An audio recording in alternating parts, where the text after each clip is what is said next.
Olá, pessoal! Hoje no podcast eu recebo a fonoaudióloga Thaís Grigol para falar um pouco pra gente sobre reabilitação vestibular. Muito obrigada por aceitar o convite, Thaís. Imagina, é um prazer. Eu quero começar perguntando para Thaís o que é reabilitação vestibular. Bom, vamos lá.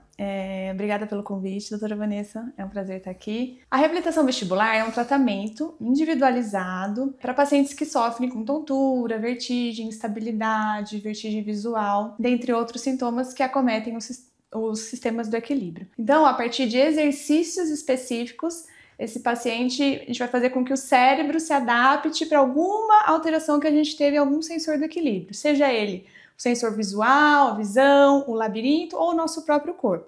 Então, a partir de exercícios que envolvam esses sensores do equilíbrio, a gente vai trabalhando essas perdas possíveis que o paciente pode ter tido, ou uma perda vestibular no labirinto, ou uma alteração mais central. Então, os exercícios são feitos no consultório e são feitos todo dia, o paciente tem que fazer diariamente esse exercício em casa. Então, a Thaís falou uma coisa importante, que ela falou dos 3 sistemas do equilíbrio, né? A gente chama de tripé do equilíbrio, que é o funcionamento íntegro do nosso labirinto, o funcionamento da nossa propriocepção, que é a sensibilidade das articulações, da musculatura, das pernas principalmente, e a visão.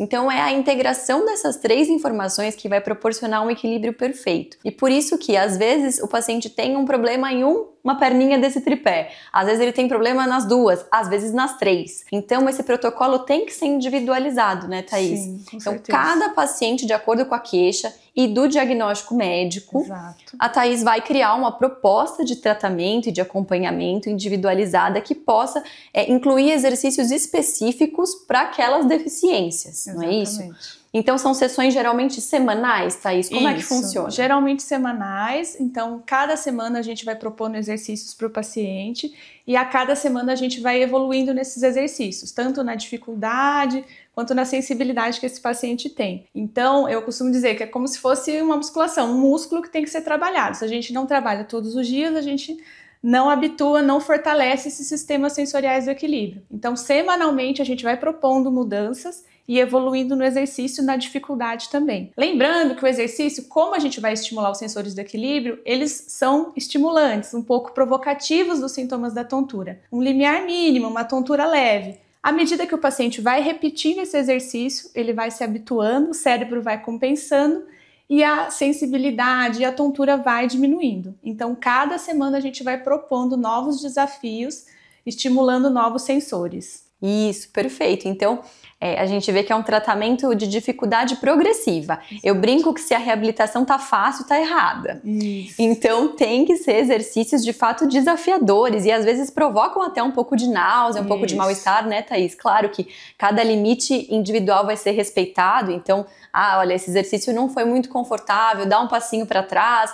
Então, você precisa praticar isso sozinho em casa para que na semana seguinte, você tenha uma evolução e a Thaís possa dificultar, possa passar novos protocolos de exercícios, né? Isso, exatamente. E o que você acha, Thaís, com relação às doenças? Quais são as doenças mais comuns que você atende na reabilitação vestibular? Eu acho que a maior parte das indicações, né, vem de algum problema, de alguma lesão no labirinto, geralmente neurite vestibular, que acomete um dos labirintos, mas a gente também pega algumas situações de perda vestibular, né, perda labiríntica bilateral, que é acometimento às vezes por algum uso de medicamento ototóxico. A gente trabalha também com pacientes que têm migrânia vestibular, que é a famosa enxaqueca, quando está associada com a tontura. Pacientes com doença de Meniere, que estão em tratamento, mas em períodos intercrise tem sintomas, então a gente trabalha com esses sintomas residuais. E pacientes idosos, né? Acho que é um grande público da reabilitação vestibular, pela questão da síndrome multissensorial do idoso, que acaba cometendo também não só o labirinto, mas outros sensores aí do equilíbrio e do corpo do paciente idoso. Então, a gente, além de prevenir, trazer qualidade de vida para esse paciente, a gente previne risco de queda no paciente idoso. Perfeito. Então, você pode ver que a reabilitação tem um campo bem amplo aí dentro da otoneurologia, tem muitas patologias, doenças que podem ter indicação de reabilitação vestibular. Se você ficou com dúvida com algum desses nomes de doenças que a Thaís falou aqui, eu tenho vídeos no meu feed aí do Instagram, você pode rolar para baixo que tem explicação de enxaqueca, tem explicação explicação de Meniere, tem explicação dessas doenças para você entender melhor sobre cada uma. E é importante a gente diferenciar, né, Thaís, que a reabilitação vestibular é diferente das manobras. Isso. Né? Então muita gente confunde. Então o tratamento para VPPB, que é aquela doença dos cristais soltos, também tem um vídeo sobre isso lá no meu canal, você tem a indicação de fazer manobras, que são posições da cabeça e do corpo que vão reposicionar esses cristais no lugar. Isso é completamente diferente dos exercícios de reabilitação vestibular, tá? São dois objetivos diferentes. Às vezes os pacientes confundem, mas são dois tratamentos distintos. Tem pacientes que já tiveram VPPB, já fizeram manobras e às vezes persistem com desequilíbrio crônico, tem alguma outra labirintopatia associada e às vezes precisam, depois das manobras, fazer sim um protocolo de RV, né, Thaís? Para que a doença melhore aí 100%. Com certeza. E é um tratamento muito individualizado, personalizado, de acordo com o acometimento, com a causa da tontura, mas é um tratamento não é um tratamento muito duradouro. Então, assim, a gente vê evoluções dos pacientes de 8 a 12 sessões, às vezes a gente vai perdurar um pouco mais, dependendo de algumas doenças, dependendo da sensibilidade que o paciente tem, então a gente vai dessensibilizando esse paciente. Então, tem paciente que tem enxaqueca, né, que tem a migrânia, é um paciente mais sensível, paciente de Meniere também, então a gente vai muito devagar de acordo com a resposta do paciente frente ao exercício e de acordo com o diagnóstico também. Então a gente vai respeitando isso, o planejamento terapêutico envolve muito isso e também eu sempre busco na primeira sessão fazer uma anamnese bem detalhada, entender a história desse paciente, hábitos nocivos para a saúde do labirinto, então tudo isso a gente orienta também o paciente, que eu acho que é importante, né? A tontura não é só um problema no labirinto, mas são várias pecinhas ali que se encaixam e são importantes aí para a saúde e do equilíbrio do paciente. Isso, e eu chamei a Thaís porque eu confio muito no trabalho dela, eu sei que ela é super competente e ética, e uma coisa que eu acho que vale a pena alertar é que muitos pacientes, às vezes com tontura, procuram direto uma fonoaudióloga ou um fisioterapeuta que se intitula especialista na área, sem ter um diagnóstico médico. E isso é muito contraindicado, porque às vezes você inicia um tratamento, uma manobra, uma reabilitação vestibular, às vezes sem ter a real precisão, a real indicação de fazer aquele tratamento naquele momento e às vezes sem medicação ou algum outro tratamento adjuvante que você precisa associar à reabilitação vestibular para você ter um bom controle. Sim. Então, por exemplo, a Thaís falou de pacientes enxaquecosos, migranosos. Não adianta nada o paciente ir para uma reabilitação vestibular sem estar bem controlado das crises de enxaqueca, por exemplo, né? Com certeza. Ele não vai tolerar bem o tratamento não vai surtir o resultado esperado, então por isso que precisa do acompanhamento conjunto, do médico fazendo um diagnóstico e indicando a reabilitação vestibular no momento adequado e uma boa fonoaudióloga que de fato consiga criar um protocolo especializado. Isso. Como que você faz com esses pacientes muito sensíveis, tipo enxaquecosos, ou a TPPP, que é a antiga vertigem fóbica? Isso. Então, como eu falei, eu vou fazer esse planejamento terapêutico muito de acordo com a sensibilidade desse paciente e com o diagnóstico. Então, nessa primeira entrevista, na primeira avaliação, eu vou entender como que esse paciente está, como que está a função ali também, a partir, né, da avaliação médica, que é importantíssimo esse diagnóstico, mas eu vou entender como que está essa queixa no cotidiano desse paciente. Então, por exemplo, um paciente migranoso, eu não vou aplicar protocolos, assim, de paciente, por exemplo, repetir 20 vezes o exercício, não. Com ele eu vou começar 3, 5, vai depender muito da sensibilidade. Não é um paciente que vai fazer o exercício, vai passar mal e vai desistir do tratamento. Então, é importante salientar isso.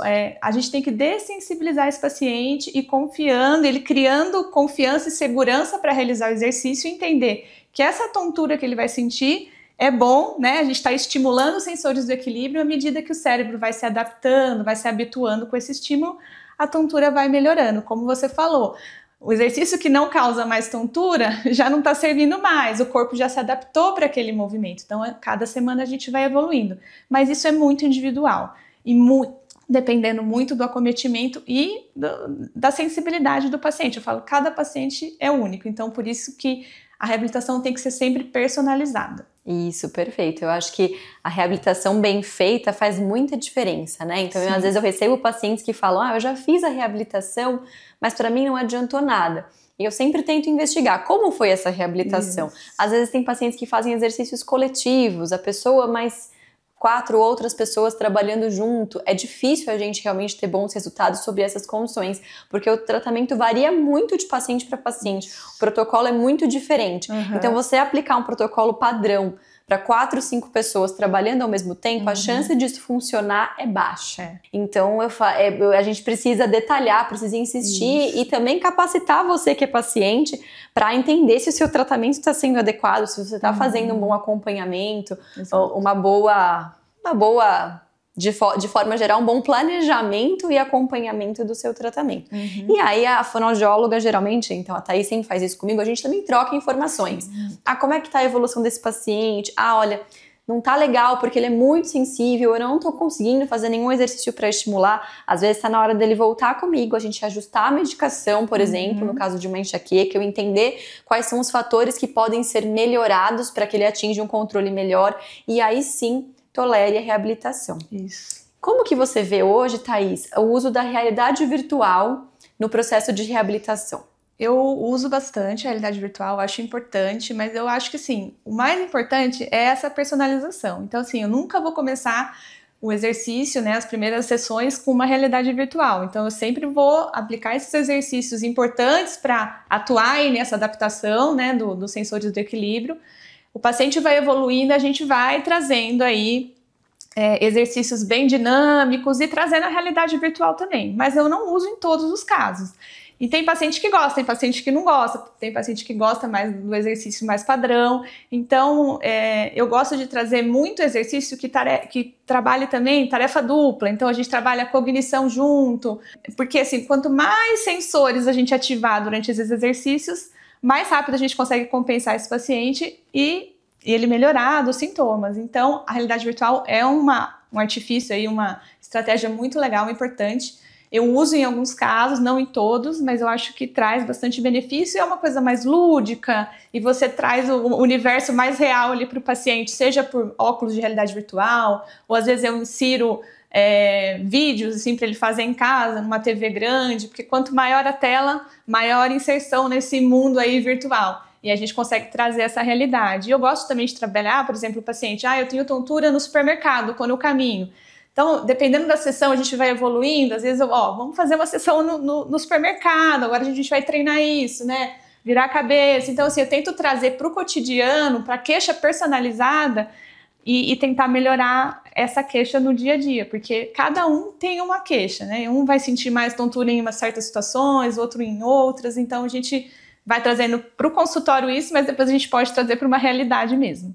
Isso. Então, a Thaís falou que hoje a gente já tem ferramentas, por exemplo, óculos de realidade virtual. Então tem alguns óculos que você consegue, não são muito caros, né? Não. Você consegue colocar o próprio celular dentro do óculos e aí usar vídeos, tem programas às vezes específicos para isso, para você ir desensibilizando essa visão e o paciente ficar mais tolerante a esses estímulos luminosos, a estímulos ambientais, Exatamente. né? Então pacientes que são muito sensíveis a conflito visual, por exemplo, migrânia de novo, enxaqueca, TPPP. Então, quem tem essa tontura visualmente induzida, às vezes nas fases mais avançadas, vale a pena essa realidade virtual, que a tecnologia aí modernizando o nosso tratamento, para que o paciente tenha um estímulo maior ainda e consiga se tornar tolerante a ele, né? E aí, como a Thaís falou, também para outras pessoas que não têm ou não querem usar o óculos, dá para usar um ambiente mais escuro, uma televisão grande, de forma que você se sinta quase que imerso mesmo nessa realidade, e isso ajuda a trabalhar o sensor da visão e juntamente com o sensor do labirinto, né, do equilíbrio, e às vezes pode fazer exercícios combinados, como você falou, que trabalha a propriocepção também. Exatamente. Né? Então tem aplicação aí desde as pacientes mais jovens até os idosos. A gente consegue adaptar para todos eles, né? Tem videogame, tem vários joguinhos que você pode aplicar hoje, né? Os aplicativos nos dão essa possibilidade. E aí, dependendo do estilo do paciente, se ele, né, tem essa vertigem visual associada, então eu começo com estilos mais lentos, né? A gente vai dessensibilizando, igual a gente já falou, e aos poucos a gente vai inserindo o exercício de realidade virtual, sim. Então é uma estratégia boa que a tecnologia nos trouxe aí para ajudar nesses pacientes. Então é um tratamento que tem começo, meio e fim, não é aquela coisa que você vai precisar fazer por anos, para sempre. Às vezes tem lição de casa, então mesmo depois de finalizado o tratamento, né, Thaís, tem uma recomendação, algum protocolo de exercícios de manutenção, que às vezes o paciente fica fazendo ali com menos frequência, né, mas para manter esse benefício. Isso. E aí a gente vai fazendo o acompanhamento e a reavaliação médica também. Então as patologias como neurite vestibular responde muito bem, né, compensa, é excelente para reabilitação vestibular. A presbivestibulia, que é o envelhecimento do labirinto por conta da idade do idoso, é um outro exemplo aí de patologia que geralmente a reabilitação ajuda bastante, que é uma perda parcial aí da função vestibular bilateral. Esses casos também de ototoxicidade que você falou, então uso de medicações, reabilitação costuma ser um pouco mais efetiva e às vezes até mais rápida, né, do que as outras patologias como enxaqueca. Então tem uma gama ampla aí de pacientes que podem se beneficiar desse tipo de tratamento. Thaís, alguma mensagem que você queria deixar para os pacientes? Algum alerta? Alguma recomendação? Eu acho que assim, a tontura não é um sintoma que as pessoas têm que se acostumar com ele, né? Então assim, tem que procurar mesmo ajuda de um profissional, procurar um otorrino, investigar essa causa. E o otorrino, a partir do diagnóstico clínico, traçar aí o plano terapêutico mesmo, a medicação, a reabilitação. Então, tontura tem tratamento, é um tratamento eficaz, não é um tratamento muito longo, então o paciente melhora. E se você explica direitinho, acho que o mais importante é você explicar a dinâmica da reabilitação, né? Se você vai sentir um pouquinho de tontura, à medida que você vai fazendo o corpo, o cérebro vão se adaptando para esse estímulo e os sintomas vão desaparecendo. Então, quando você explica o tratamento, o porquê daquilo, eu acho que tem muito resultado. Então, eu sou muito fã da reabilitação, porque é um tratamento não medicamentoso, não tem efeito colateral e o paciente vai evoluindo muito. Então, assim, é muito difícil aqueles que não evoluem. Quando não evolui, a gente sempre tem essa troca, não tá dando certo aqui, então a gente vai tentando investigar, porque realmente não é, às vezes, só um problema no labirinto, tem várias questões, às vezes o paciente tem uma questão de ansiedade, depressão associada, então a gente precisa, às vezes, de um trabalho multidisciplinar. Então, acho que é isso, a tontura tem tratamentos eficazes, e eu acho que a equipe multidisciplinar nesse paciente idoso é importantíssima. Perfeito, muito obrigada, Thaís. Imagina, eu que agradeço. A Thaís falou bastante de diferentes doenças que acometem o labirinto, como neurite vestibular, a enxaqueca, a TPPP. E se você perdeu alguma informação ou quer saber mais sobre essas doenças, eu tenho mais vídeos sobre elas no meu canal.